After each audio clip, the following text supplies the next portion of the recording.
camera for a second. You may not see me. Good evening, everybody, and welcome to the Tony's Tackle Sea Match channel, live from the shop. And today I'm in the shop with Tony, obviously, as you can see over there. Tony. And this gentleman, who you may or may not know, is the angling legend that is Jim Whippy. And he is a legend. I mean, you know, he is an angling legend. So, I don't know who's here. Can someone just give us a message to make sure I get the messages coming up on the screen? Because I haven't got anybody said anything yet. So if someone could just type something in.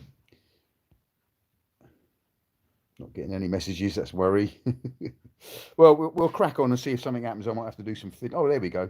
Matt White. Boo! Matt White. Anybody know Matt White? Yeah, thank you, Matt. Right, so...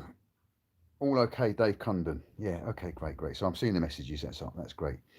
So Jim, good evening. How did you get into fishing? Football got me into fishing. Football? Because I wrecked my right knee playing football. Right. And I had to find a sport that gave me the competitiveness that I needed. And I took up fishing and I was away. I just loved it. I couldn't wait to get out for the next competition and I joined the Pevensey Bay Aqua Club, right, which was very important. Everybody ought to join a club because the only way you're ever going to learn and get tips and things is by fishing next to good people, talking to them, and building up like we all do. Yeah. None of us know it all. We all got to pick it up from different people. And it was straight into sea fishing, Jim? Yeah. No, not exactly. It was a bit of a mixture. I started off the beach, but as I lived on the beach at Pevensey Bay, it was ideal to have a boat. So we worked from that. I did, of course, used to take my brother-in-law out fishing in these boat comps, but he was always sick. So one of the things I did do was start the beach section of the Pevensey Bay Aqua Club so that he wouldn't get sick by fishing off the beach. Right, okay. Those are the heyday, because at that stage, in that little club at Pevensey Bay, I remember when we had a beach competition, there was 52 people in it. And that's right. And then the next day, 52 turned up for a boat competition. Wow. But of course, by the end of, 10 years ago, the numbers dropped away till I think 2 people turned up for a comp. It's funny how it's gone full circle though, because Jim used to run it and get 50 people. And then all of a sudden the match scene has died. And now we got one on Sunday and we got 32 or 31. And I could have taken more, we've had to close it. There's definitely and it's all revived again. Things go round and come round again. But it's all some of it, Tony, must be the fact that we're getting rays and big smooth hounds and congos. Different fish, but not just that. The film, Chris does the filming, that helps. But yes, definitely. I mean, with Harvey's ray last week was massive. That was good. And you don't know what you're going to catch. No. And what I really like the best about it, I don't know if you do, but you get a guy who come along and he's not fished before and he wins some money. And I'll tell you what, I don't care about all the money I win and that, it does mean it's so nice to see someone new get some money. And I think that's great. And that's happened. A guy last week called Izzy, I don't know him, his friend come in and give me a few lug worm the other day for nothing. And he actually said, my mate beat Darren Bond, all the top Charlies. He won the match last Saturday, and he's never fished a match before. Wow. I don't even know him very well. He comes from Bexhill. Tony, why I'm keen after a match is if you've caught nothing, go back and support the person who wins. Because it may, as you say, be the first time they've ever had an envelope or got a bit of cash. But if you're not there supporting them, it's sort of a bit of a downer, isn't it? It really is, I mean, I think that's what it's all about, friendship, really. That's right, But it is laugh. a fact, though. You say you fish next to Darren Bond or something like the Alan Yates used to be in our day, and you learn. If you watch, and also nearly all of the guys will talk to you. Definitely, they're not like in other sports. They will help you. They won't give you everything away. No, but they'll give you enough to give you a chance to get on. I mean, since I've been filming those channels, I've made 30 or 40 good friends out of it. All on first name terms. And they're mates. Right, I'm getting a few questions asked, but they're all about sort of stuff that Tony probably could answer. Can the people watching the live, could someone just tell me that you're hearing this okay? Because nobody's asking any questions apart from things about fishing tackle. So someone give us a thumbs up or say, yeah, you can hear me all right, or whatever. Axel Paul, yes, I'll take that. That's a yes, you can hear me. Okay, right, okay, right. I've got a few questions here that have come up just about get these out of the way. Right, so let's go back to the beginning. Right, Ziplex M4 GT or Century Graphics Super Match. Tone, what do you reckon? My take would be an M4 GT. All right, why? Both very nice rods though. Yeah. And very well finished. I suppose history-wise, in a way, you know, I would like to go in the field and try both of them and see which one went the furthest, and I might be shocked. But history-wise, and Jim would probably say M4 GT. I'm not sure. Yeah. Because it's got history, but it'd be surprising to see because they've come on so much these rods in the past few years. And they're all phenomenally, you know, they're phenomenal. The styles change so much. And the styles have changed and everything. So it's a personal preference, really. But they're very. I would say them two rods are pretty close. Would you say that a graphics, you have to be some sort of a good caster to use that rod? Definitely on that sport that I featured the other day. Yeah. I think you've got to be a good caster to bend that. There's a couple of people commenting on the video saying, you know, why are these people having these rods that are too powerful for them? Yeah. Which we've always said, which bore everyone every week. But basically, I would think the match one's a bit more forgiving. Yeah. And Ian, who comes in the shop, who used to work for me, bought a light one. Right. And that's underrated, really, because that's. I saw the light one. It's not very. It doesn't cast big weights, is it? You know, people who come in here, like I said, a lot of people they do overgun all the time. Yeah. Oh, yeah. And if they knew, I love a nice flexible rod, so it shows the bites well. That's what I'm always interested in. Because I'm never going to cast as far as. But then I was shocked with you because I give Jim a Dreamcast free, and everybody who bought one of them bought another one. And Jim liked it, but he got on better with a HT. That's right. So at the end of the day, the HT is quite stiff, but it also works. So that's one of them rods that works for people, you know. So you see quite a few of them on the beach. Yeah, they're very popular now. There's a lot of HTs in the people that fish on the Tony's comps, but then I think that's probably because they've all seen Tony and Gerald using them. I know when I used to have success in the boats, people always wanted to buy the rod I had. But it's not that. It's the bait you use, the way you use the bait, when to use it, and the tide. And what to do, like you said, when I went out with you in that competition, it was an eye opener. And you almost fish like match fishing. Jim's got it all sorted. He said, "Oh, we're catching bullets." I said we'll go for bullets. I said you're having a laugh because at the time they were nearly extinct. We went out there. What did we catch? Straight away, I had a bullets. I couldn't believe it. He said, "I know where they live." It's brilliant, wasn't it? But that's the master at work because he knows exactly what to do at the right time. And I can't emphasise enough that in a boat, ragworm is dynamite, especially if you're looking for species. And I think a lot of people underestimate that, don't you? Yeah, well, the big change is, as I said, I think I talked to you earlier about people used to anchor down all day with the. But now, when you're on the move, using a ragworm is terrific. I mean, pollock could go after it. Well, most of the fish would go after it. And move it's so active in the tide, isn't it? But it improves things like, I mean, wrasse. We used to, you wouldn't get them on lugworm very often, or meat. You put a ragworm down, wallops. Really? There. Yes, that's the difference, isn't it? Yeah. And it's the same thing that we were saying just before the film. I went out a boat one day with my brother-in-law, normal message, and we're sitting there all day, and it was one of them days where you don't catch anything. And in the end, I got so bored, I put some crab on, and I got a smooth hound. And then I got 4 smooth hounds, and everyone else is catching. And I think you said you did the same thing. It's just the right time of the year, the right place, and the right time, isn't it? What to use? In my case, nobody ever used crab out of the boats because you could catch everything on your lugworm and things. And I had some crab over from a beach match, and I took them out, and I dropped them down, and as Tony said, whack straight in. I had 12 smooth hounds. I mean, nobody's seen a catch like that. And yet they're sitting there. And they're willing to feed, but they're just obsessed with crab. Well, that's what they're feeding on. They're feeding. You've got to match their hatch, haven't you? Really. Don't matter what you put over, you won't get one. You will when they're there, but when they're not feeding, they want something a bit special. I mean, I took someone out on my boat years and years ago, and he got a bucket full of hermit crabs, and I've never seen a hermit crab, not that size anyway. And he was catching smooth hands all day on them, and I'm going, what?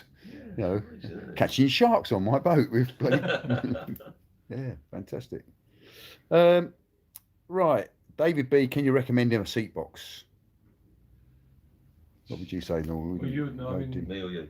Either way. You're the boy who sells them. Shakespeare one. Shakespeare seat box. Yeah, I found my one. It's over here somewhere. I won't go and drag it round, the smaller one. Yeah. Because I use a fixed spool now, it's a bit of a pain. I carry a bucket as well. But really, I should have everything in that box. And that new Shakespeare, the old ones were massive, and the other ones were too small. And the new one up there, it's right in the middle, if you know what I mean. It's just about perfect, I think. All right. But horses for courses, you know. I don't know what you use in a boat. Do you use a big one? Or? Yeah, I use one of the big Shakespeare ones, yeah. But as you say, because you've got the room, you stick in more and more stuff. And it gets so you can't carry it. You can't carry the bloody thing. You take so much stuff, don't you? I'd recommend a backrest, by the way. Yeah. Because that's one of the best things I ever purchased, you know. Because you think backrest, you think nothing of it, but it's terrific. Not so much in a boat, but on the beach, it's lovely. That's right. Comfort, I must admit, I take a folded seat sometimes down with me. Yeah. This is a bit of a strain, just sitting on a square box with no backrest. Yeah. Okay. I'll just clear this first. Right. Mark Edwards, will my fire blade be in tomorrow? Yes, 4 o'clock. Right. And I won't tell you when it's coming in. We just did 4 o'clock. No, I won't ring you when it comes in. I see. Someone wants to look at it. Oh, okay. No, it'd be in by 5, Mark. You normally come in about 5, don't you? And your quiver, sea quiver. Right. It's all on the way. Paul Fryer says, and this is actually leading to something you can actually show people actually. Have you got your new pentidal reel, and what are your thoughts on it? I think it's fantastic. I can't be inside it, so we don't know what's going to happen in a year's time. But it's one of the best reels I've handled. Yeah, have you got all on the floor here. I don't know if you can see, all ready to go. And we've sent out 5 yesterday. We've only got 2 left, to be honest with you. We were allocated so many, quite a lot, and we got 2 left until February. But I've got a black one. They do a black one as well. All right. And I've got a few of the black ones still, and I've got 2 of the tidals. But they really are nice. I mean, we're going to do I don't think you really want to look now, do you? Or do you? Because we're going to do a little video about them. So we'll do a little video about them, which I'll put out just a short. Quickly, because I was astounded by a couple of things on here. When they've got like these arbors on them. We put this on this one. If you look at this, well, I just thought there's something wrong because the arbor on that's put on there, it's like a thing that goes on here to so you don't put so much line on. All right. Now you wouldn't believe that's going to take 300 yards of 20-pound braid. Wow. I actually thought they've done something wrong here. Yeah. And Dan Wood bought one. Yeah. And he put 300 yards. That would increase your casting, wouldn't it? Because there's no friction at all off of that. There's like 300 yards on there. It doesn't look like it was more than about 30 yards. What diameter line was that? What breaking strain and what diameter? It was 0.20. 0.20. What's sorry, it's not 0.20. It's 20 pound. I think it's 0.17. Right. Okay. Was that a braid? Yeah, braid. Yeah. And that fills it up. The main feature of them, and I won't gabble on because this is Jim about boat fishing really, but it goes up and down about 30 times, very, very slowly. A bit like one of the top Shimano's. So because it goes up and down slowly, the oscillation is good. It lays the line so beautifully. So as Jim said, it will just fly off that end. It's ambidextrous, left and right hand. Around about 210 quid, a lot of money, but loads of ball bearings. 210, loads of ball bearings. It's got a quick drag on it, which is nice. You could even use it carp fishing. I'll tell you what, you can use it at the moment, and then all the whiting out there. They've got to be mad. I'm impressed. I can't wait to use it. No, quite. I want one now. We'll see what happens. But I know it'd be good, but I don't. You can't tell. Maybe in a year's time you might get problems. But is that the one you say is a silver one? You've got 2 spools in there, by the way. All right. Yeah, that's the silver one. Okay. And then there's a black one. It's kind of a dark gunmetal grey almost. I was quite shocked because when I opened it, both spools are deep. Yeah. And I couldn't get my head around it, but there's a smaller arbor goes on this one, so you don't put too much on. You get about 400 on there anyway. And then on the other one, there's a larger pub and you think it's not. Why didn't I just thought I made a mistake? Yeah. And when Dan said I've got 300 metres on me, Yeah, I was yeah. horrified. And Yeah. he went and cast it last night. He said it went a dream, you know. Yeah. Oh, I bet it did. So they are very good, but unfortunately, I'm running out fast. Right. Well, we won't have to do it. Dealers say that. We won't be doing a video about them now because Tony said it all. So, what about you, Jim? Do you fix spool or multiplier when you're out on a boat? Both. All right. I mean, well, fishing internationally, we got absolutely wiped out, the England team, by an Italian team using fixed spool reels. On boats, yeah? Yeah. Oh, yeah, and 15-foot rods. On a boat? Yeah, and they could work them. Yeah. The thing is, you're pegged on it, just like you are on the beach. In a Yeah. boat, there's 10 of you, say, and Yeah. you get your position. To get away from the other anglers, Yeah. a 15-foot fixed spool will just flick it out Yeah. miles away. Yeah. Yeah, give you all the opportunities. But is it not a bit of a pain handling a rod that long on a boat? I suppose you just... We get used to it. Yeah. Yeah, I mean, I actually used one going back when I won the European Cod Championship in Ramsgate. I was drawn number 10, which is right up by the cabin, Yeah. with all the other guys in front of you streaming out in the tide. Yeah. And I uptided, and yeah, I was lucky there. I won the first day with 6 cod, and the next day there was a real story there. This boat couldn't get anchored for a start. Right. When he eventually got anchored, there was 1 cod caught between the 10 of us, and I was actually captain of the England team for the first time on that Right. occasion. And so one of the guys was chirping at me all day, you know, you're going caught, you're doing Yeah. good, all that sort of thing. And he got up in the middle of the boat and said, "It's 30 seconds to go, and Whippy ain't caught one," and he counted it down. 5 seconds from the end, I bite. So I hit it, went, "Fish on!" Because if you get a fish on before the call up time, Yeah. It you're counts, allowed yeah. to play. Yeah. Yeah. Anyhow, I milked it. It came in, it was the biggest one of the weekend, 19-pound cod. Nice. 5 seconds from the end of that competition. Brilliant. Yeah, that was a good day to me. Yeah. A lot of lessons to be But, learned well, from that, isn't it? That was Yeah. using a fixed spool, so in the boat. Yeah. So we've been using quite a long time in the boat. Yeah. It's not something new. No. What's But- your favourite, if you're at the back, what's your favourite, left-hand corner or the right-hand, or is it down to the tide? I tend to. Because I no one always like- dives to one Because you spot. hold the rod in your left Yeah. hand, right? You know, and Yeah. with a multiplier, for example, you always want it in the right. Yeah. Because with a lot of people use. No, I the- mean on the side of the boat when you're fishing. Yeah, what would you, if you had a choice, you get on the boat? I, Would you so go I on could the, have my left hand Yeah, over it. yeah.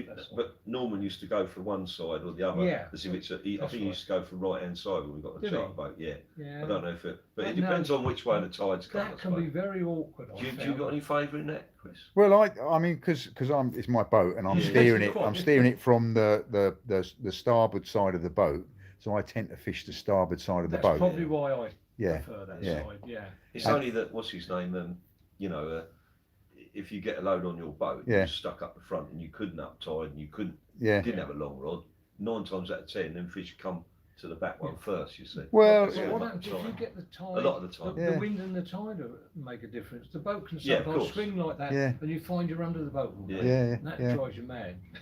Yeah. So, No, I mean, I've taken people out and they've outfished me on the other side of the boat. You know, I'm fishing on from the port side of the boat. I just like being on the starboard side of the boat. The boat always seems to drift to favour that side. Can't be Yeah. something to do with the way I just kick the steering wheel over as I come to drift. I don't know. But Norman always Yeah. right. If he got a choice, we got on the charter boat. He Yeah. raced for that Yeah. side, and he raced down the back Yeah, straight away. the You know, sterns, which, oh, God. Yeah. which we I mean, on these big, wide, you know, catamaran charter boats, obviously the back it's a long, wide back. You got maybe 4 or 5 anglers across the back of But it. that can give problems. Yeah, Because if you look at the concentration of the other lines, all coming down to where they are. yeah, yeah, Like on drift, a number 1, which is right by the cabin door, Yeah. is the best of course, spot. yeah, without doubt. yeah. You come to the fish first. But, It's but, obvious. Yeah. but if you anchor down, then Yeah. number 5 Yeah. or what at the back. That's why corner. the skipper comes out and always catches a fish. Yeah. You don't fish all the time. Yeah, He true. comes out just before the wreck. Yeah. Puts the line. It's true, isn't it? Hey, that is. And just straight down. Oh, I'm in. Yeah. We're all like this.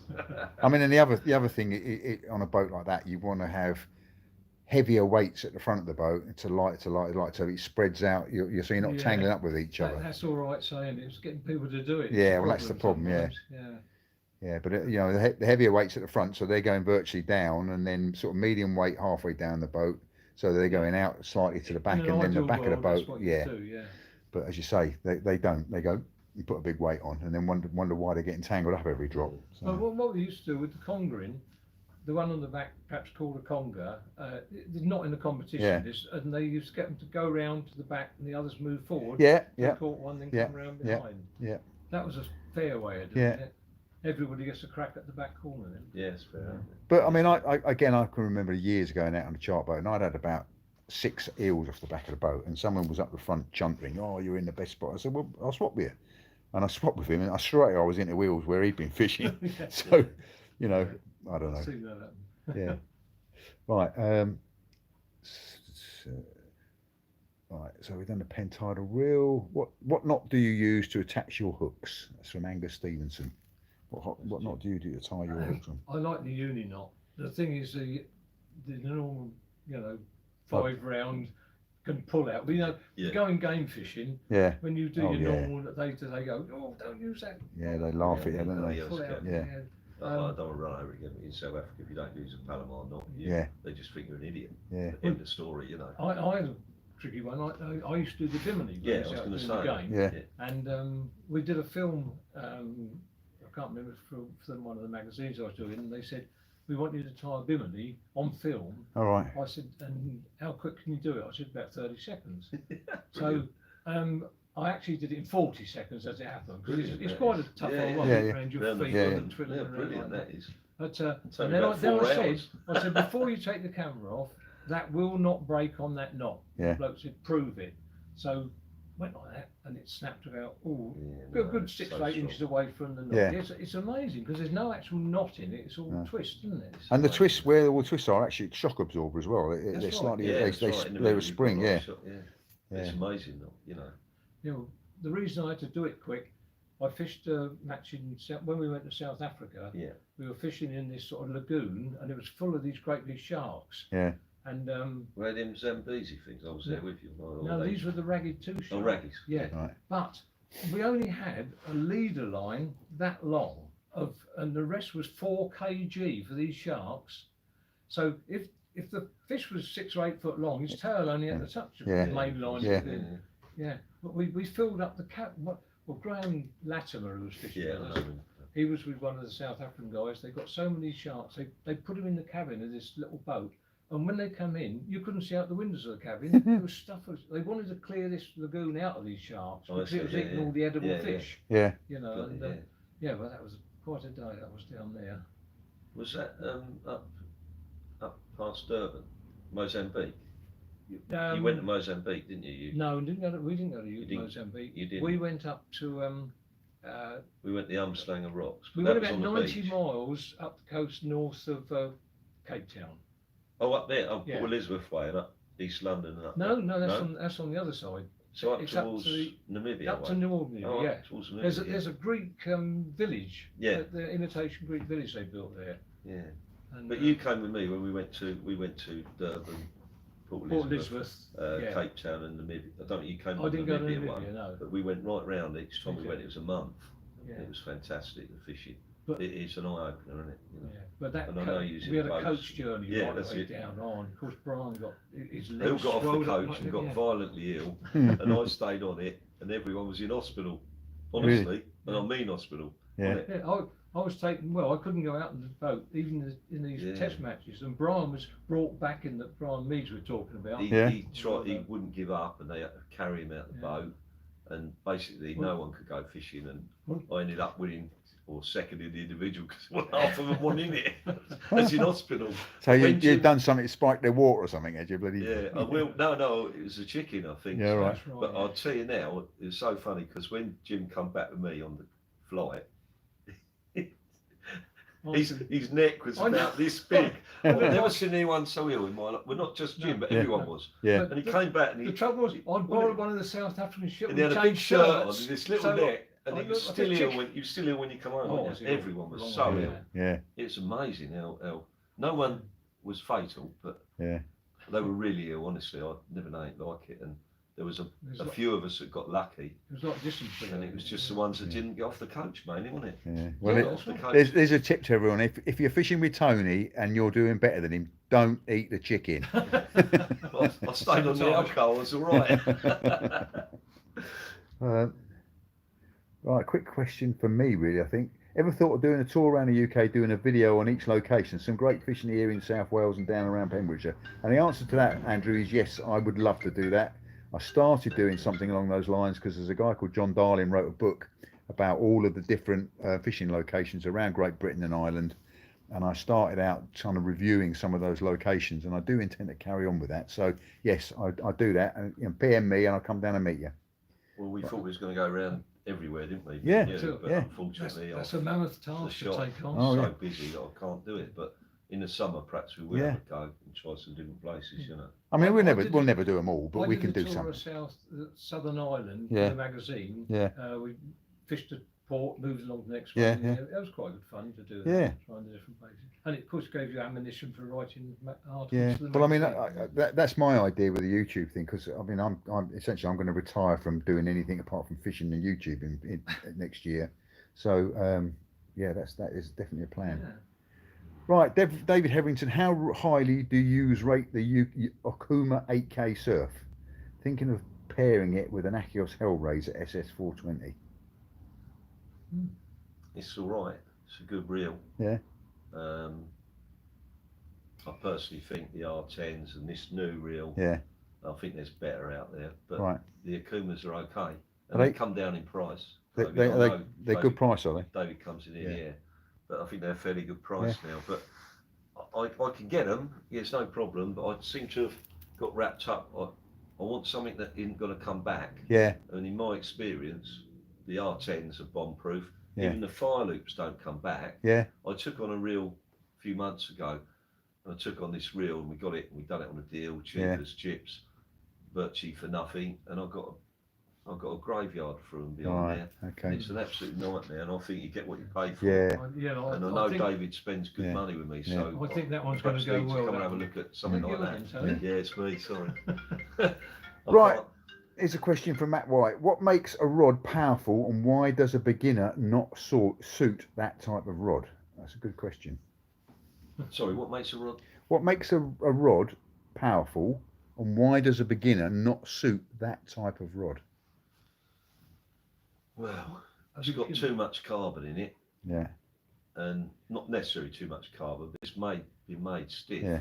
And what people don't realise, I used to do a talk for at the shows, and the first thing I did was got a Ziplex out, perhaps a bullet, and I'd get an audience. And I didn't mean to be rude, but I'd say, right, what this rod here, how many people have you got these? And it was a very popular rod. They said, I've got one. I said, do you really think that you sitting here are bending this rod? And then I carried on and said, look, the rod is 13 foot long, plus, and all you're bending is this much. Yeah.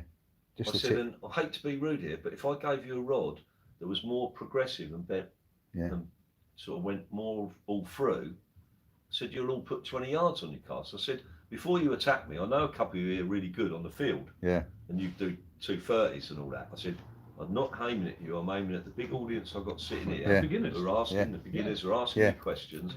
And that's what I was saying about the Dreamcast 3 that I did. We sold 100, all gone. But it just, it was the perfect rod. And everyone who bought one who walked in here, come and bought another one. Yeah. Because it was easy to cast. And I just think everyone overguns the rods. You know, I really do. I rattle on about this all the time, and I'm probably boring, but I just try and sell someone the right thing for them. But Tony, those powerful rods are for people who are experienced and have got the technique to do it, to make the. Giving you an example, the fire blades I've got coming in tomorrow. I've got two, and one's gone to direct to a customer that we sold today. Yeah.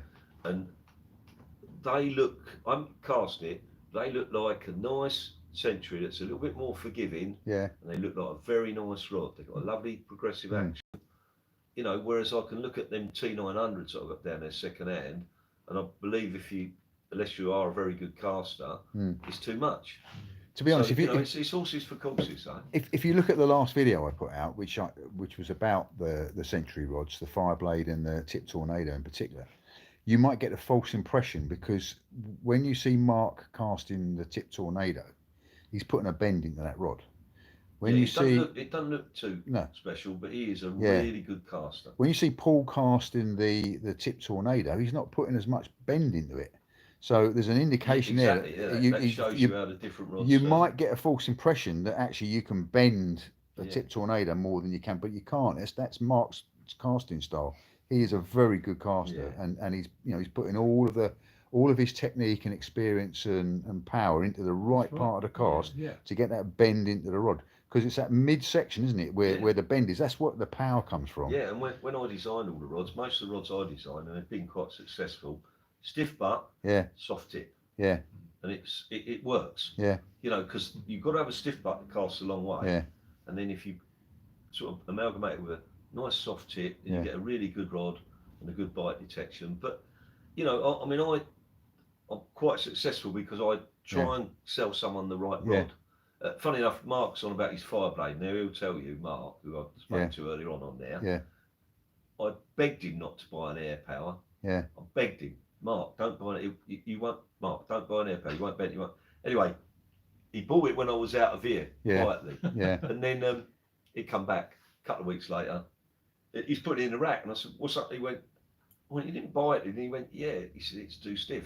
And he'll admit to you, it's too powerful. Yeah. But he wanted one, you know, so some people just buy them because of the names as well. That's it, Everybody bought a bullet. Everybody. Well, I mean, I can from my experience, I bought a Pro-Am match because I read all the bird in the magazine, saw people casting them, and I was casting Ziplex, so I knew about, and I was casting whatever it was. I couldn't cast that bullet, and I didn't know why. I just didn't think it was such a good rod. A Tip Tornado matched the old one. Yeah. And if you picked it up, I sold loads. Yeah. Even I thought they were great. Yeah. You picked it up and you thought, God, it's really slim. Yeah. Like a back. Beautiful rod, loads of power. Yeah. But a lot of people couldn't bend that even. Yeah. Because it was powerful. Yeah. But it had hidden power that. You didn't realise how powerful it was, you know. Yeah. Well, you know, everybody's using these the fine tips out in the boat and all that for all the different species and things. I actually my first one was 1984, and you know why? I went off the Barnhill, the wreck at Langley Point, because it was a bit of a windy old day. I was on my own in the boat, and I thought I'd go and fish by the wreck. And I set it up, just chucked a bit of mackerel out, put it up, and just went whack, snap. I was like, what the dickens was that? It was about a £9 bass, wasn't it? So when I got home, I had the base like this, and I had a kiddie's rod. And I managed to winkle it up through the empty thing and got this flexible thing like this. People couldn't believe me using a rod that was flexible. The things they had then were great big rings and solid. And I went back up there with a bigger hook, stronger line, and so I think it was £9.6 I caught first chuck after. But he just took it and snapped the rod straight out. You had a lot of them line records, didn't you? He used to go a lot and get all these line records. Well, hopefully we'll talk about that. The Barnhill is a wreck, a wartime wreck that my mum used to tell me all about, how it came along, and all these cans used to come off it. They didn't know whether it was baked beans or spam or what it was. Or bombs. And the police used to come around and say, "Don't eat it." Everybody takes it. Yeah. Anyway, I saw in I think it was an Angling Times, a bloke called Brian Taylor from Paynton had been presented with $1,000 for breaking a world line class record. I thought, I was interested. What did he break? A pollock. I thought, I wonder what these records are. Anyhow, it took me nearly 3 months to find out about the British Light Tackle Club, get onto the secretary, get the record list. When I got the record list, the bass were vacant. All the women's ones were vacant and some of the men's ones. So I thought, I think I can do something with this. And I looked up, there were some Conga ones. Anyhow, so Berkeley Trilene brought this line out specifically for line class fishing. So if you remember back when we used to get a spool of mono, if you tested it said £20 line, you tried to test it to break about 35 pounds. This line had to break but exactly what it said on the Right, you okay, know. on the tin. So and they were offering, if you broke a world record on the right line, they give you $1,000. So I went and got as many boxes as I could, £4, £6, £8, and we set about them. We went out, and mainly it was my wife that took. We had to wait till low tide at Pevensey Bay, and I'd push this little dinghy out, go down, catch a few mackerel on the way down, then strip a mackerel into the old wreck, and we had some fantastic times there. Brilliant. I mean, well, we had 28 world records, line class records, and we got paid out $31,000 in the end. Because it's, and back then that was a lot of money. There's a lot of money. The second year, they said if you buy one of our Berkeley Lightning rods and catch the record on the trilene as well, we give you $2,000. So we did manage that twice. Yeah. But yeah, I remember you used to go all the time. Just one particular day though. We went there. We'd been going there several days to this same spot, just a few hundred yards out. You know the barn area. So Yeah. And there were two boats there already, and they were about 15 yards apart, fishing in the wreck. And I come around my boat. I said, "You don't mind if I anchor between you, do you?" So I come drop the anchor down between them, and I glance over what they were using. 8-ounce leads and things just dropping straight down like that, because we were using really light stuff and about 1/2-ounce leads and a long strip of mackerel. Flicked them out, sat there, and Pat's rod went wham over like that, and she grabbed it. And I said, "Oh, you must have a conger on." You know, this tail come out, went slop, slop, slop. She said, "What is it?" I said, "It's a decent bass." I said, "Just keep calm, keep calm." The old clutch set for us, so she would play, and she played this thing back. And got it in £12 too, and for the ladies' world record, and it was the best bass of the year and all that sort of thing. Anyway, so a few minutes later, my rod slams over. I get one about £8, get it in. I said, "I think that'll do us for the day." I said, "See you lads." I bet they thought, "What's going on?" They never had a bite. Was that a line class ladies record, or was that the actual ladies record? Well, it was a line class one for I think it was about it might have been £16. I'm not sure the class you was using there, but it was the all record one for the year. Oh, okay. But I also took out once the wife had called a few. I think she had 8 that first year. Because once we got one record, you could then go out and break it. Yeah. So and get another $1,000. No, the point is, nobody knew whether this scheme was going to work. I used to go and fill all the things in. And that was the point. You had to go and find a notary public to record your fish, because you had to keep 50 foot of the line. You had to have photographs of holding the fish, measuring the fish. And we were sending them off. And it took months before the first one dropped in. You know, we carried on going. The envelope started coming through saying, you know, you're a world record holder. She had 8 in the first year, and I had about 5, I think it was. But then I started taking out my daughter. I had 3 daughters. All right. So for ladies' records, at one stage, all 5 of us in the family had world line class. They're still going, Trilene. I don't know how. All that money. Well, big company. Still sell Trilene now behind you. Do you still hold some of those records, Jim? No, I think all of them. I think the only thing I hold still, I did have the European turbot record for £20 line. I had a 17-pounder out by the cathedral. You know where the I know. Yeah.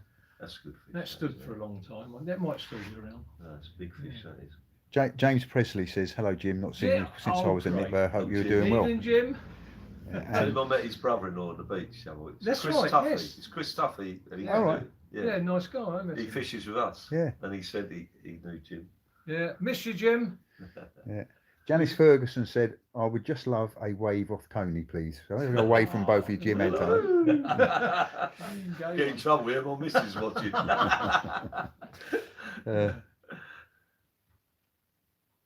Right, what?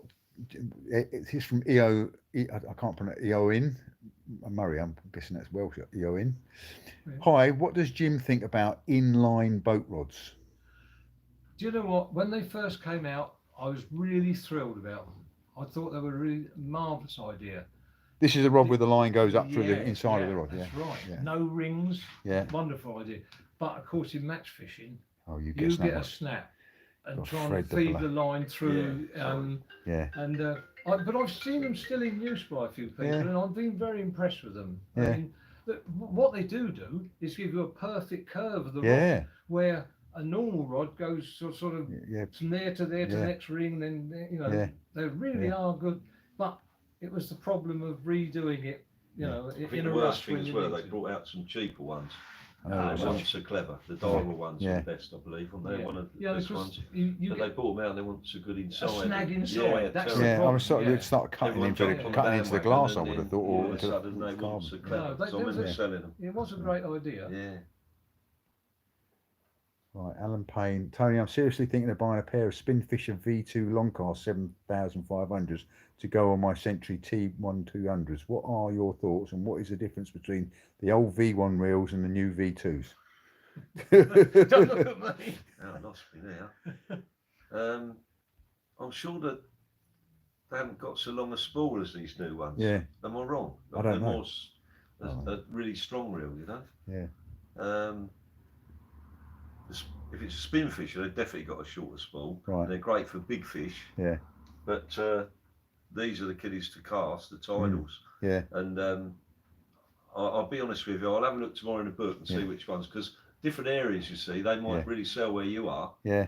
And where we are, it's all finesse and light reels. Yeah. So if you want to give me a ring tomorrow, I'll check it out and get you a price and see what I can do. Yeah, I'm sorry about that. So Alan Payne, if you want to give Tony a ring tomorrow, he'll do a bit of research for you and he'll answer that. Right, this is a good one. Jim, do you have any tips or advice to combat seasickness? Asking for a friend. Yes, stay on land. Now, I tell you what, they've tried lots of things. We used to see on championships with a thing stuck behind the ear. There've been things to wear on your wrist, but hugging the tree is your best bet. Yeah. Really, it's sad. I mean, my brother-in-law could never cope with the sea.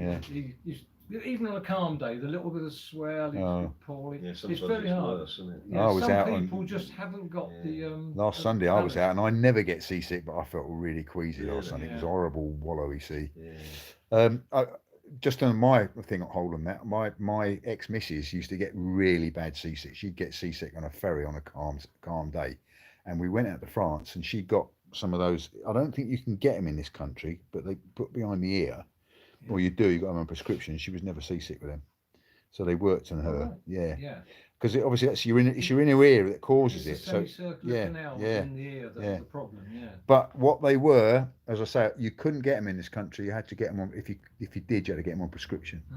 What I advise to people who are coming out of my boat. Yeah. Sorry. They work for some No. people. Stoogerons. I find. But what I tell people is take a couple the night before you go to bed.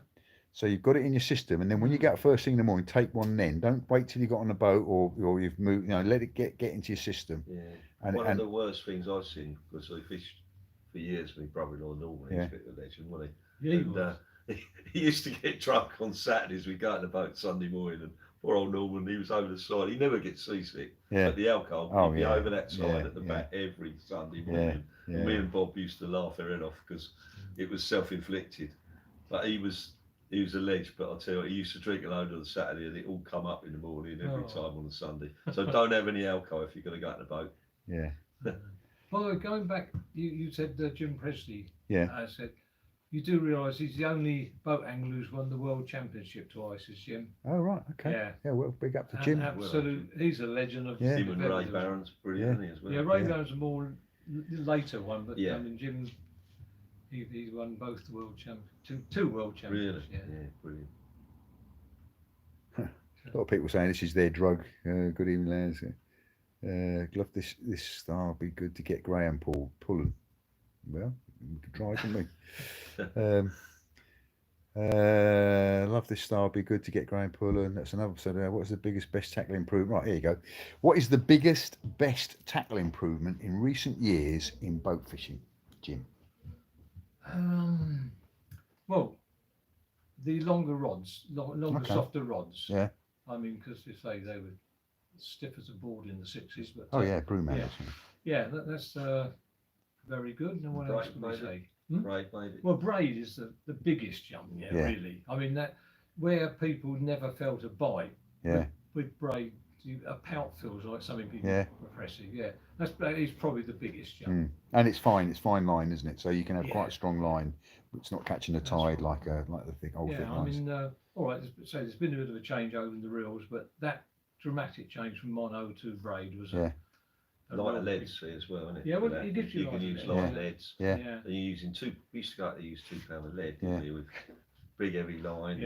I've been out and used 2 kilos of lead off this coast on a big tide. And use sort of like maximum of a pound because you're using braid. It's brilliant stuff. I mean, what people probably don't appreciate if you're not from this area is that you can go fishing down Cornwall and they'll say they've got a really big tide this week, it's 3 metres, and we got bloody 7 metres up that way in our way.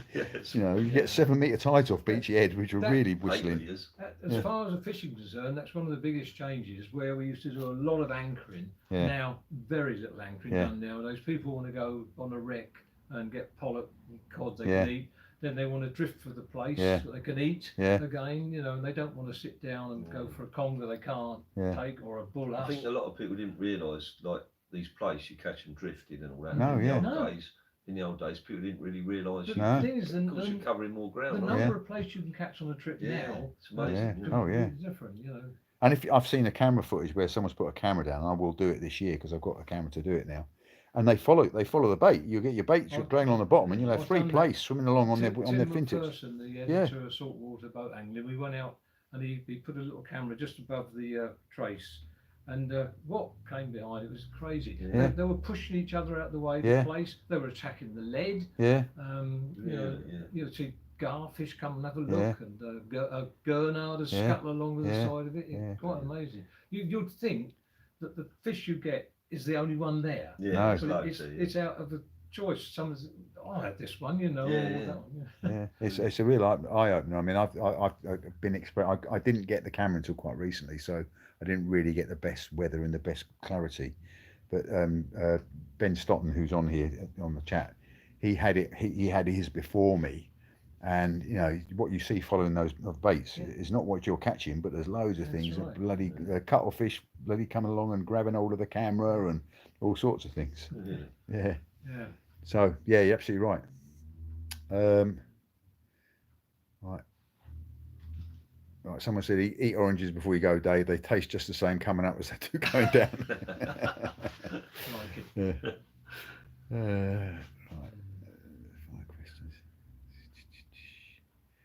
Right, what do you think of the Pentidal XR 390? That's probably to you, I guess, Tone. I believe that's the one I got down there. Right. If it's the expensive one, I've got it. Yeah. We're going to feature it in a few days. I'm having a good look at it, and I would like to have a cast with it to see. So I can't really comment. It feels good, really good. Yeah.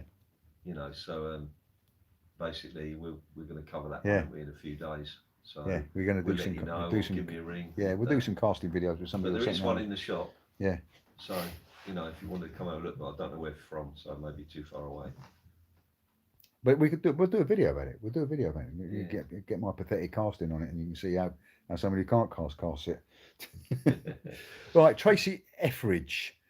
Just starting out, I've heard people talk about using live bait. Does it have to be legal size, please? Well, not as far as I'm concerned.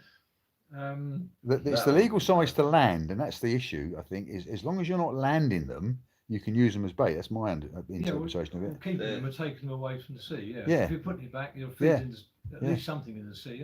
Yeah, not sure about that one. No, it's tricky. Definitely a grey area. I'd it's say. a grey area in fresh water now. They don't like, a lot of places don't like using live bait for pike. Yeah, I know. So I'm not really sure, to be honest. I wouldn't like to comment. I think my reading of it is that, and I used to do a lot of live baiting with mackerel. The best mackerel to live bait are little joeys, and they are under the 20 or 30 millimetre size limit. We look at the pouts and the pork cod the lads use. I mean, but as long as you're not landing them, as long as you're not taking them onto the shore, then I think you're not breaking any laws. But then you can buy undersized mackerel in frozen. So I don't know how they're getting around that. No. So I don't know if that answers your question. Lots of people saying, I just want to say hi to everybody that's joined the live. There's a lot of people saying hi there. I'm working my way. I'm trying to do questions that are relevant to Jim, because we only got him here today. So, right. Ginger tablets or ginger biscuits are good for seasickness, tried and tested. Right, Well, okay. I like ginger biscuits. Yeah. But that is the point, actually. Ginger is meant to be a very settling item. It's not a bad one, that. Yeah. Be a reason to take some out for me. Right, it's fishing royalty. So I would love to fish a comp one day with the pair with you one day. So that's fat to greatness. Welcome to come down. Yeah. Yeah. All the comps, we help everyone out and see what they can do. And it's a bit daunting if you haven't fished one before, but we do tend to help as best we can. We fill in your chart and everything, and help you measure your fish. You know. Well, I desperately want to go out on a boat with Jim, because every day's a school day, and I think that day will be university day, to be honest. Yeah, it'd be good. Right, landlocked sea fishing. I'm just going to scan through this stuff. He had a quick question about what 60 to £100 budget would you recommend for what rod for general harbour fishing, where only a gentle fling out is allowed, no casting allowed. Airlight, I suppose. Yeah. The Akios airlight. It's about 11 foot. With a fixed spool. Yeah, with a lighter if you're going to be flicking it out. Yeah, on a lighter fixed spool so that it'll cast if you're flicking it. Yeah. Something like that. Akios airlight. They're not cheap. They're about £180. All right. But they're a lovely rod. Yeah. Question for Tony: is there any beads on the market, like the old Any Fish Anywhere 3mm teardrop beads that are used for match fishing? Couldn't get on with the breakaway ones. Yeah, I think what you got to do there is hunt around a few different shops. Yeah. I've got loads of different type beads. There's so many of them. Yeah. And even in some of the haberdashery shops, they do. So I think you just got to look around for that. Yeah. You know, even some of the markets you go to, they're selling beads, and a lot of people go down there and buy thousands. You're not talking about the ones with the holes both ways, so you can put them in your trace. I think that's basically. And they used to be booby beads. You remember them? Oh, yeah. They disappeared, but they used to be popular. Didn't they? And they worked. They worked for cod. They did work. Yeah. That was a long time ago. They were ever so.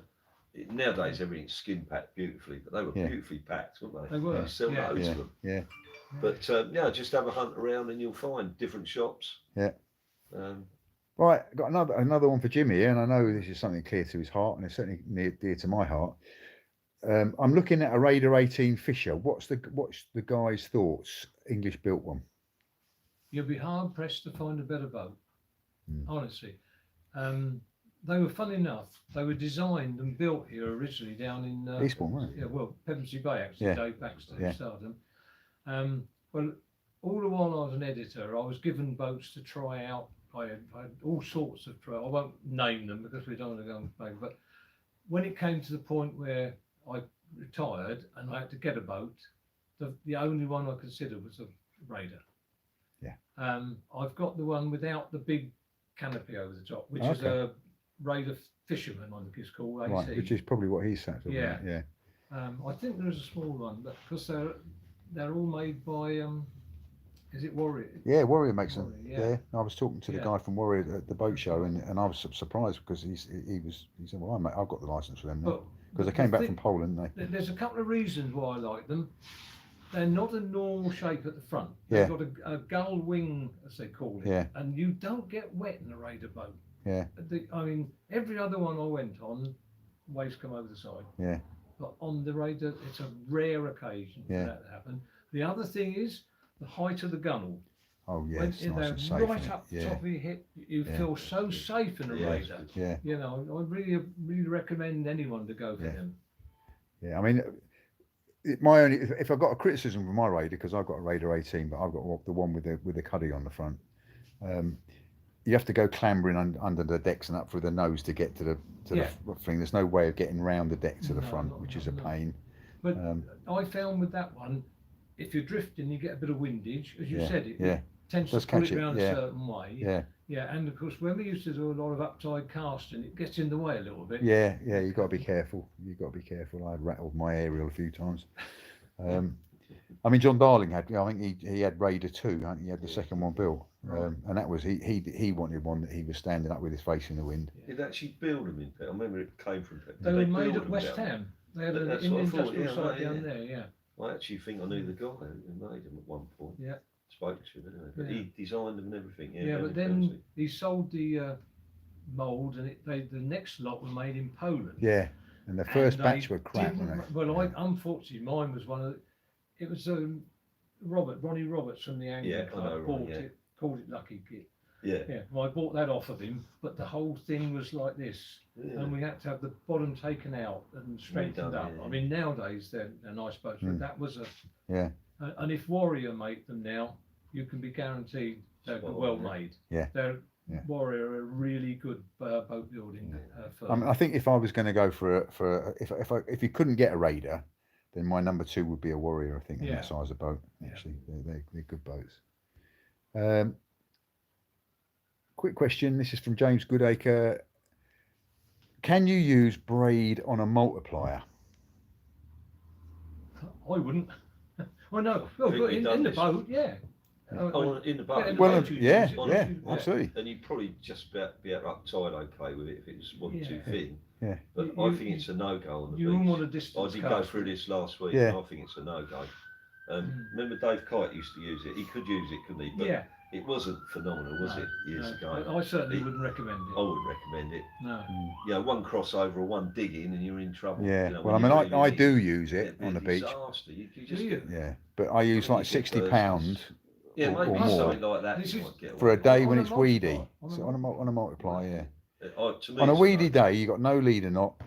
It's got no stretch in it, so it's it's straight out, and it's a lot less faff. And as long as you make sure you don't dig, if you pull for a Yeah, break, Yeah, but it if will you- cut if you've into the. got a lead and you Yeah. pull, You've you got know, to you pump it in, you're going to just dig it in. It's yeah, you've got to disaster. undig it. You've got to I can't undig see it. it being no Yeah. good at all. That's my opinion. I Yeah. wouldn't use it. Yeah. But as I say, maybe things have changed and the braids Yeah. a bit different. Some of the braids you get are Yeah. softer. Yeah.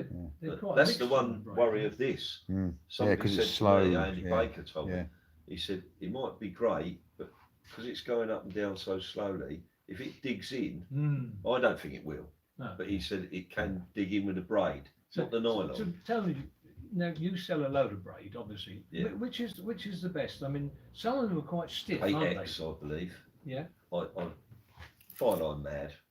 You know, everyone's fireline. Yeah.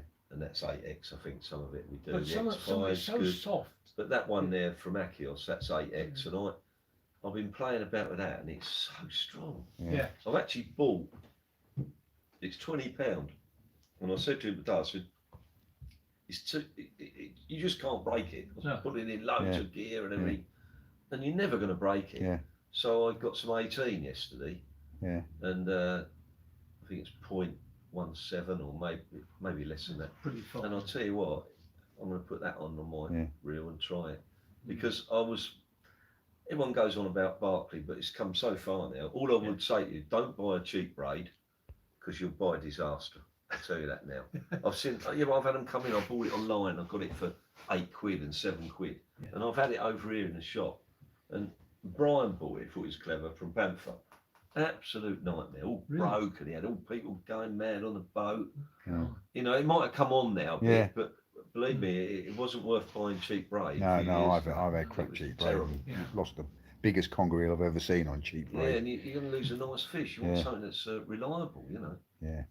Yeah. So, I mean, that fire line, you say it's so soft. That fire line's not soft. It's because it's kind of got a fused surface on it, or wax surface. So it makes it Yeah. quite stiff, actually. Fireline's very Yeah, good. yeah. Don't get me wrong, but I just found that stuff that's waxy as well. And it's Well, I say, Yeah. if it's too limp, it can get like a wind knot. Oh yeah, That's you get a an pain, almighty that, is a down. wind knot. Yeah, I've had an most almighty of the dump wind knots for my I room. was explaining last week. A lot of the wind knots are bad leveling on in the first place. Yeah. You might want to take a washer off. Yeah, And make sure it's all nice and level. Yeah. And overfilling. overfilling it. Yeah. Overfilling's a nightmare. Isn't it? But if you get one in the middle of your line, it's a pain. Isn't it? Oh, tell me about it. Yeah, yeah. I don't get them, I'll be honest with you. I No. was suffering with them and I rung someone up Well, and it was someone from another shop and I said, "Look, I'm having a nightmare."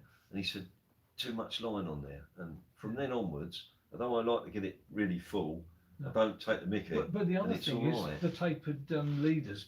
Since when we used to just connect up a heavy stuff onto the braid, that was disaster. Yeah. Big Because clattering that's bloody not going through Yeah, there, well, isn't this it? is the thing, tapered leader, and also I'm using a braided leader, and I love it. Yeah. Because you don't I've even not you don't switched even over hear there a yet. knot. No. You just whack it, and Yeah. you don't even know you've got Yeah. a knot on there. It's so finesse. Yeah. If you use 64-pound whiplash, Yeah. or something like that in 60 fire line even, and you put it on nice and neatly, and you get that knot small, and you don't even know you've got a leader on there. Honestly, it's superb. So. Right, question is for Tony. Can anyone join your fishing competitions even if we have to drive 3 hours to compete? Of course you can. Of course they can. Yeah. Unfortunately, you've got to ring us pretty early because, like, we got one Sunday and it's full, 30 people, 32 I think at the moment, which is ridiculous. And it's just a Sunday morning bash. It started off as, and then we've got a big match in a couple of weeks, an open, and it's full. I'm just about to put all the names up. Really? It's totally full. And Yeah, it's a good research. it's for Melvin. You know, I said about Melvin. He's Yeah, a top boat yeah, angler, wasn't he, yeah. Melvin? Oh, Moulding, yeah. good friend of Jim's Yeah. and me, and we're running it. It's the Melvin Moulding Memorial Christmas Open, and it's full. Right. But as long as you let me know, because we have a match nearly every other week, so you're certainly welcome to come. No Tony problem. Melvin was in our shore team that won the National Shore League. He's won a lot, Melvin. Right. I think it was. Chris didn't know him very well, but Pevensey he's a great boat The angler. Pevensey Pack we were. Yeah. Yeah. That's right. Yeah. And you won the national final, didn't you? Oh, sorry about this. I did turn it down. Yeah, you won the Always a national final. businessman. They went to the national final and they won it. Yeah. The league final, didn't you? Yeah. Because Jim used to run the league here. Yeah. He had 30 teams. When Really? we won it, Tony's tackle team, Yeah. That was the early Tony's days. tackle sea match, we won it once or twice, but we did it always up the top. Yeah. And Jim used to run it and had 30 odd teams in it. Yeah, that was great. Wasn't it? It was amazing, you know, and great times. I was telling someone the other day. I went out. No, teams of 5. Teams of 5. Sorry. Right. At Bexhill, I thought I'd be really crafty. I'd peg it along the promenade. So I took a great lump of chalk, went all the way along, chalked out. I got to about 100, and the rain started. It just took the numbers away. That ruined the day for me. It was good then because we'd done when we did have that league, we didn't stay here. Yeah. We did one here, one at Bexhill, Yeah. one at Seaford. Yeah. And we went down to the parade once. We did I think, Shoreham. although we just And went all Denge over. Marsh we Yeah, did well, I Denge think, Marsh. yeah. Yeah. Well, I mean, Nomads nice kind to of go alludes to to the fact that you are willing to travel. You don't seem to but travel very far anymore. It was amazing. Different We venues. got lazy. Dungeness. Yeah. Oh, we went to Dungeness Yeah. once. It was amazing. Yeah. See, aged nomads. Right now, what I'm going to do now, guys and girls, and I'm sorry about this, but I'm going to skim through the questions a little bit more and find questions that are more relevant to Jim, because Jim, as I say, he might come back and do another one of these. But what I think we'll probably do then is I'll come back through the questions, and then next week we'll do another one just with me and Tony, in the shop, so to cover some of the stuff that's more relevant to Tony. So if you bear with me, I'm not being rude by missing you out.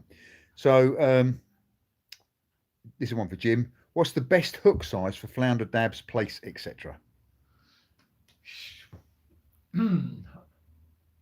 I would go probably a 4.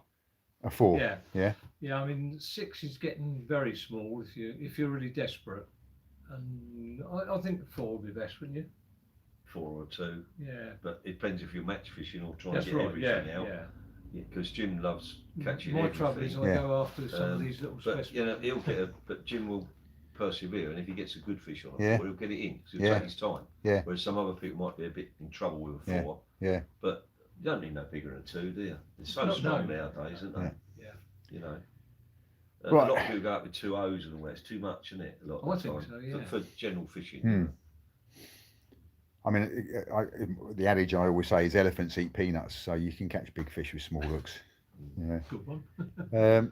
How do you beat being crabbed out? Do pop-ups work on your trace? I know they float, but do they get bites from bass, gilts, or smoothies? Enjoy your chat over here in Ireland. That's from Daniel Smith. I've never used pop-up beads. Never felt the need. We get our gilt heads down here, and they take it. Yeah. It's the crabs. I mean, I've done underwater filming of crabs, and they sit and wait, watching the pop up, waiting for it to come down, and they grab your bait anyway. So, Yeah. hi Jim, you haven't changed much, my Wilson fly. A couple of turns. Yeah. maybe. I know, I'm thinking off the beach. I was talking about the beach. Well, I think it was anywhere Sorry, really. on It the was beach, general. they're very good. They can be very good. Joe Yeah. uses them. Yeah, quite Joe a lot. used pop-ups a lot. Didn't he? I'm not. I use them now and again when there's a lot of crab there, Well, but invariably they'll get it. I don't so much about the crabs. It's the fact that a lot of the fish are free, unlike the gilt-head bream, black bream. They're free swimming. Yeah. They're not scuffling along the bottom so much. So if there's something hanging about a foot or so off the bottom, they're going to go for it. I must admit, in the summer there, sometimes it's outrageous. I mean, I sell lug and I sell fowls in the summer. Yeah, because the crabs are in. And then you've got 3 bare hooks. Yeah. So yeah. I don't talk too much about the pop-ups. No, they probably will help. I promise you, they work. Yeah. So. I mean, if you don't realise actually how many pop-ups you have to put onto a worm to lift it up off the bottom. That's right. You know, one pop-up ain't going to do it. It's just going to make it just move a little bit better.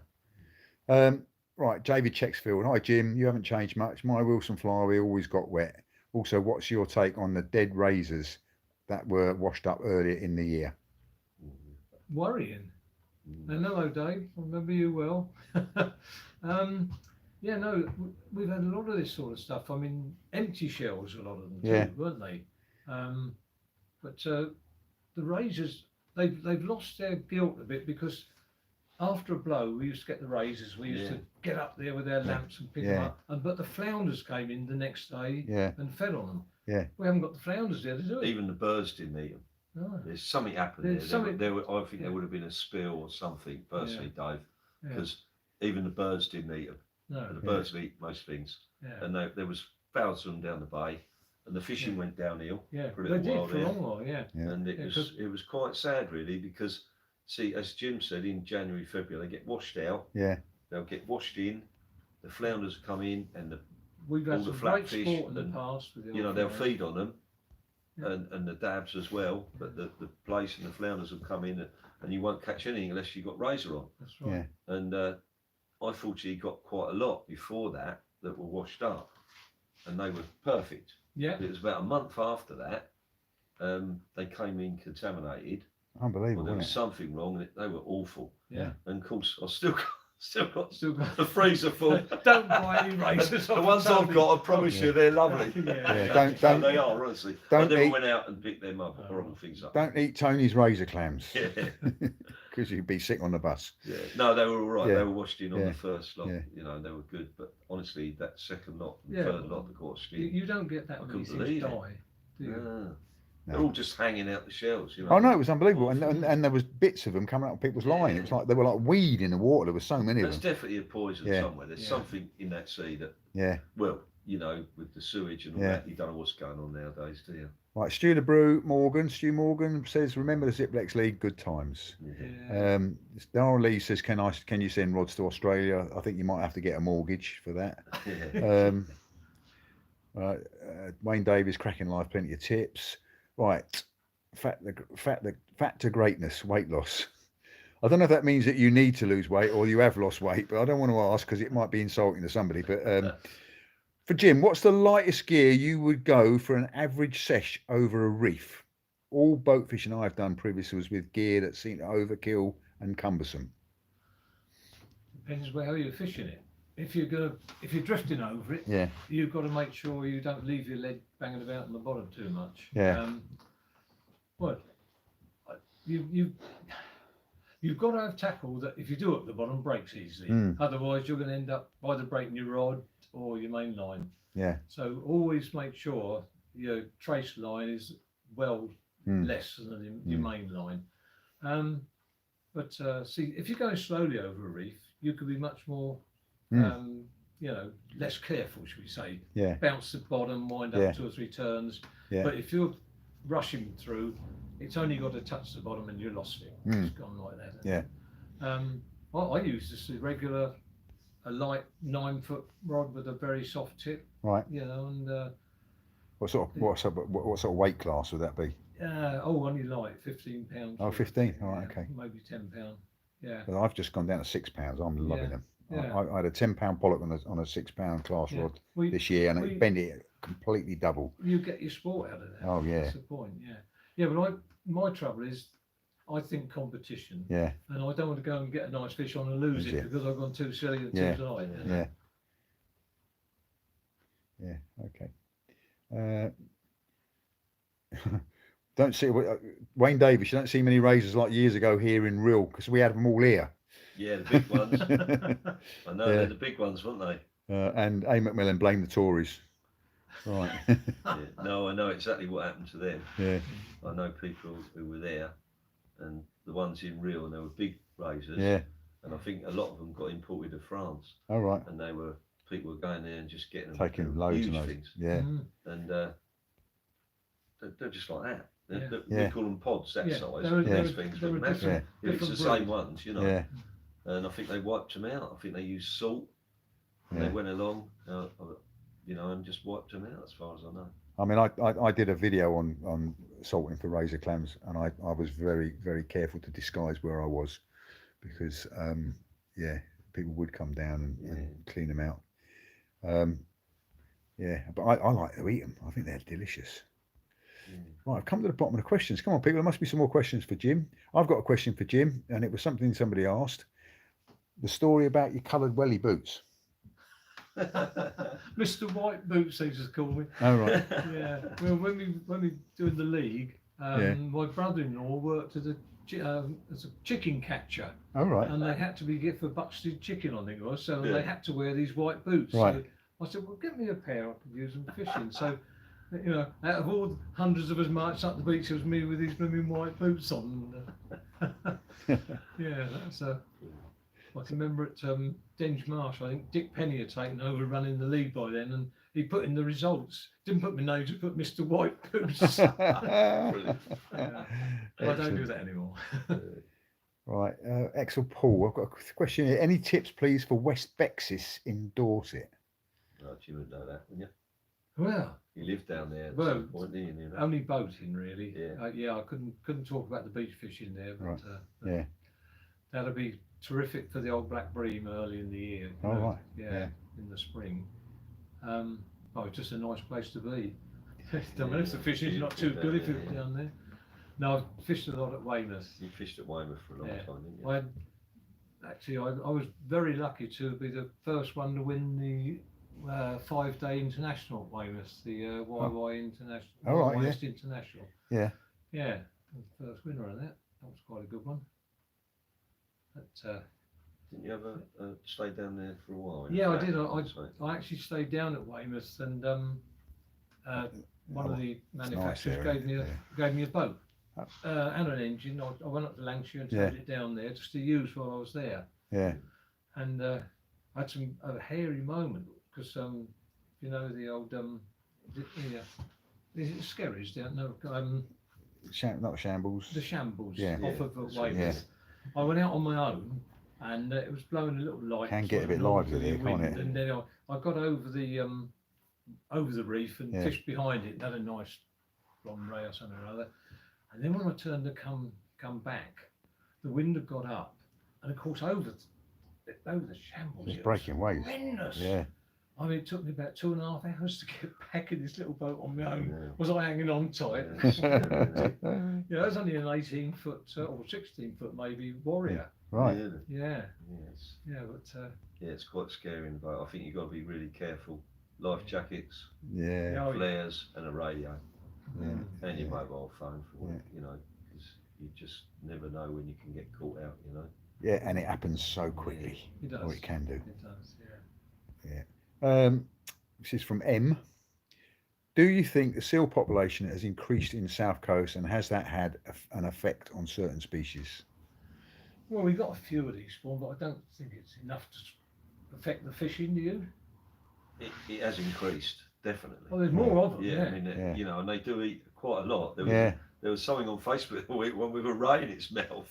The rain. Someone Yeah, photographed it it. was You see it? Hastings, Yeah, yeah. Hastings were raying its Yeah, mouth. I never So- realised it. And they do eat a lot of fish, Yeah, well, I So mean, I so don't many think it kilos has of fish any- a day. Well, there's a group up round Beachy Head, round with Falling Sands. There's quite a few of them there. Yeah. Yeah, same thing in the harbour. They wallow in the harbour. But there's not quite a many lot in of the them. harbour. Not is many there? now, no. No. There was at one point. There was But getting it is more a and more. laugh when you're But, fishing on the beach and the head pops out the water. About Yeah, 15 there's one yards we out. call Big Head down there.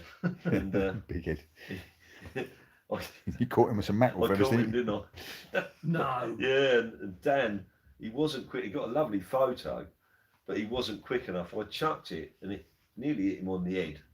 And it went down, and of course I got 3 mackerel. Next minute, I'm going down the beach. It's pulling me down the beach like you can't believe. And Dan, he could have videoed me. Yeah. But he wasn't quick enough, Dan Wood. Yeah. Anyway, I've got it in. They won't get nowhere because they're huge, you know. But I've got it a little way, and it's pulling me down the beach, going mental, and then it let go.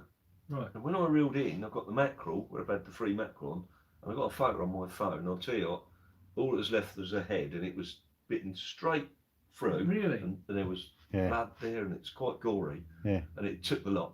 Yeah. And they're so vicious. They must have teeth like you can't believe. Well, yeah, because the conger could never do that, could it? Yeah. Conger And I'll would tell twin... you just one boring story of we went to Los Angeles, and I've told the story in the shop if you've heard it, and me and Neil McKellar, and we're on this boat, and they have this competition called the jackpot. So everybody puts $3 in, and there was about 25, 30 on the boat, and it's getting near the end, and I've tried really hard with catching these little fish, and there's a guy who works for Penn, and he's American, he's full of himself, he's going to win it, I'm going to win the jackpot, you know, all this lot. Anyway, all of a sudden I hook this fish, and it's come up the side, there's only about 5 minutes to go, and they've all shouted, looked over the top, 25 people, jackpot, jackpot, and I've looked at this thing, and it was a bass, and it was about £4, £3-4, and I thought, I've won this. And all of a sudden, this thing come up behind, this seal, ate it, dived down, smashed all my hands, it went straight under the boat, this seal. The power they've got is unbelievable. Yeah. And of course, smashed me up, which obviously if I'd got in, there would have been nothing left. Yeah. And of course, who won the jackpot? Big Ed. Oh, well, I won the jackpot. And I went, yeah, okay, mate. I said, it's tame seal. But he knew really that I beat him. I caught quite a few fish as well, but this thing would have done it. It was only that big, but you had to get a bass, and I got one. You know? I went out of Plymouth, Massachusetts. Yeah. And the big fish there was the wolffish. You know. I've heard of them. Yeah. Well, we've been fishing for them in the Europeans in Sweden only a few weeks before when I got out there. And they did a whip round, $5 each. I thought, oh, we'll have a go at this. And with those things, if you get a bite, you give them line because they hammer the shellfish, leave it, then turn around and come and pick it up. You know, I had the 2 biggest on the boat. So I cleaned up and went home with a profit, a good profit on that.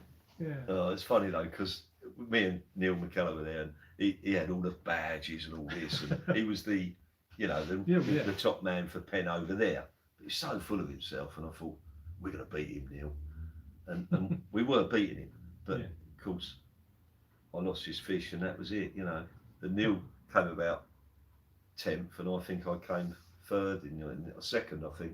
But he was giving it a large, you know. I thought, yeah, fair enough, yeah.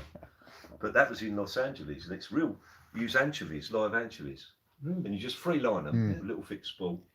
You just throw them at the back, they're live. Of course, the fish grabs them, but they're not massive fish. But you've got to make most of what you got. But the worst thing was, they all see this. It literally come out, this seal, from nowhere and come straight out and ate it. And it was like horrifying, you know. Anyway, a little bit of a story there. Yeah. There's a question here from David Harrington, but I've seen this question or a similar question asked before, and Tony's answered it. So I'm going to ask Jim this question. Right, David Harrington, as a regular competitor in our local matches, but never managed to trouble the prizes, what's the best match fishing tip for a novice? Get the best bait you can get. Okay. You don't want to bet your distance. It's the bait. It's got to be the crucial thing. Make sure you know what the best bait around is. I mean, is it in this area or was it? Well, I don't know what area. He comes into the shop. David Harrington, I do recognise that. He had a big catch of place up here. Yeah. In the March, April. Oh, he did. Right. And he's a customer of mine, lovely guy. Right. And as I say, Jim's hit it on the head. Yeah. But bait the thing is, stick at it. Yeah. I mean, not everybody. Well, even people like our favourite Joe Plumstead don't win all the matches. No. He gets a bad peg. Yeah. But you've got to keep going. Yeah. Even a novice. We used to have the Eastbourne Festival for the boats, and if it was ever called off, they had it off the beach. Right.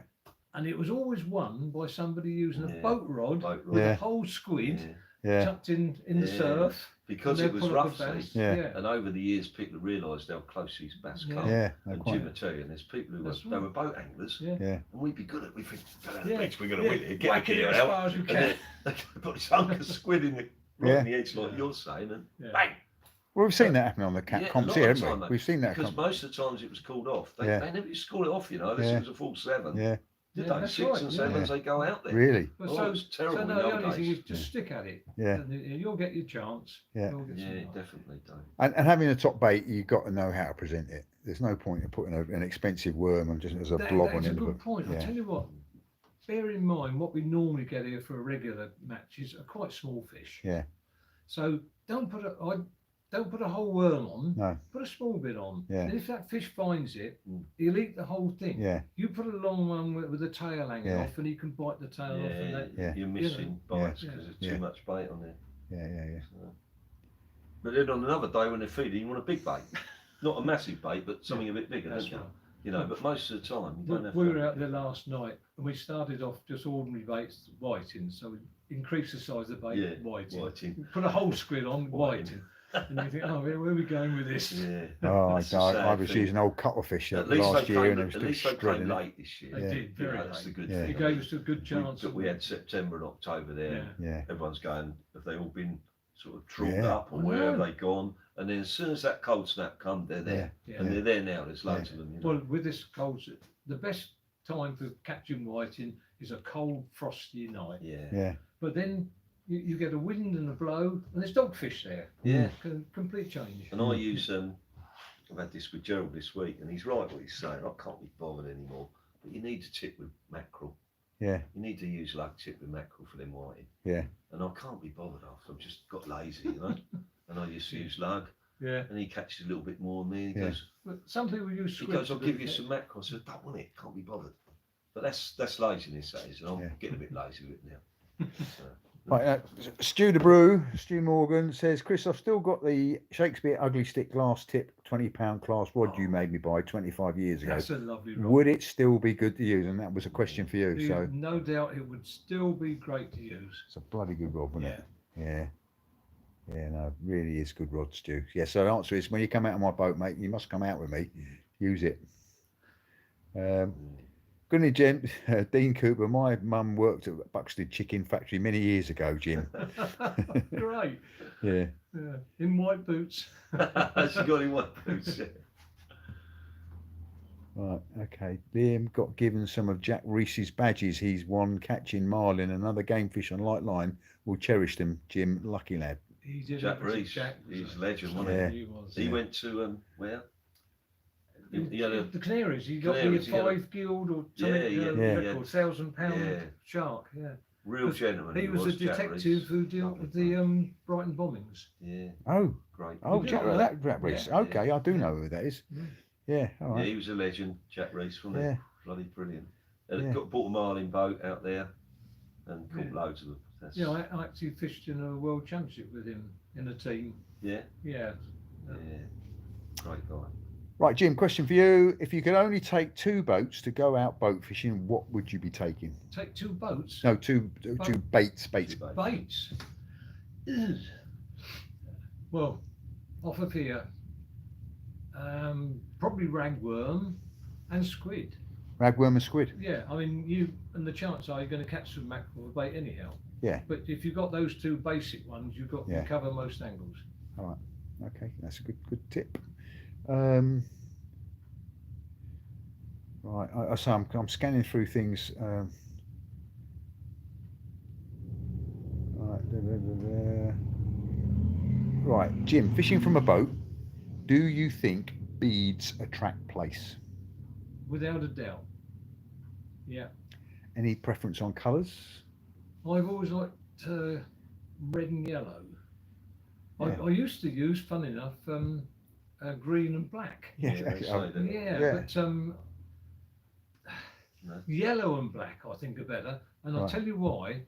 They're just like the small pea mussel, pea mussels, yeah. and place obviously eat pea mussel. Yeah, that's what they're obsessed with, isn't it? Yeah. People. Right, is anybody catching more exotic species apparently due to global warming? Yes. Well, you had a gilt head off by Eastbourne. Club record, Yeah. Gilted. Yeah. Yeah. But it's the change of all of them. I mean, the Rays were never here. They've moved into this area. Small lights. Small lights now. I mean, they're catching quite a few. Where do they come from? Well, we're going back. My wife had the British record for small-eyed ray back in 1969. Yeah. And since then, I've never heard of one caught off the beach. Now this year, something about half a dozen or more. No. You know, they're coming in. I was speaking to some netters today, and they're saying they're getting a lot of rays, but they're getting small-eyed, blondes, and thornbacks up here. They're not seeing any ungulates up here. No, but we haven't had the blondes much off the beach, have we? They'll come, them ungulates. Yeah. They're only round the corner at Shoreham, so they will come. Yeah. You know, it's like we said about the thornbacks here. Said something else will turn up. Yes. And someone said you wouldn't get the thornbacks here, and you get them. Loads of them now. You know, quite a lot. Yeah. All right, yes. Because we got annoyed because Shoreham had all the rays and there wasn't none I here. know, yeah. So they will come round here, and they did. Remember when me and you had them nice ones? That's right, we? yeah. Up on the Wish Tower. Yeah. All right, Jim, what's the most exciting fish you ever caught? Well, the biggest I ever caught was the 400-pound Goliath grouper. That was funny because Did you catch it or did it catch you? Well, funny enough, I was fishing in Rodney Goodship had a company out in Florida called Fish the Dream, and I was out there doing a feature with him, and we were getting these bites. We was in quite shallow water, about 30 foot deep, and there was an old mobile home had tipped off a barge or something, and that was we were fishing. That was our rig, and we kept getting these groupers on, and we couldn't get them out this bloody thing. So I said to him, right, next time I get a bite, I said I know what I'm going to do. So I got right down by the gunnel, at the back, had this bite, and I stomped my way back up to the front of the boat like that, pulling. Didn't give it any. It couldn't move that reel. It was clamped up so tight, and I got him out. That was his 400-pound one. Wow. And then it pulled me back down to the gunnel, pulled the anchor and the boat along. And he just hanging on. Yeah. So did you actually get it? Well, I tell you what, you're not allowed to take groupers out the water in Florida. Right. But of course I did. We were 32 miles out. I said, there's no one around. I've got to have a picture of this in the boat. Yeah. How long did it take you to get out?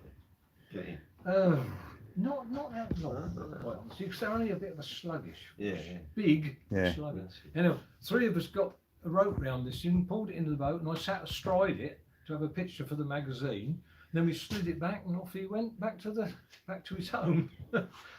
Because don't they say that the whole legend of Jonah was probably a grouper that had eaten him, not a whale. Probably, yeah. Yeah, because they're that big. Yeah. Yeah. What's the most unusual thing that you've reeled in? This is for both of you. And he says, my dad once reeled in a dead rabbit, which got a few laughs. I know someone who reeled in a body, and that was in Gambia, and that was Not very nice. Alan Everington, who owned Winton's fishery, and him and his son went to Gambia, and they came in here, and I give them all the tips what to do and everything, and they get a lot of.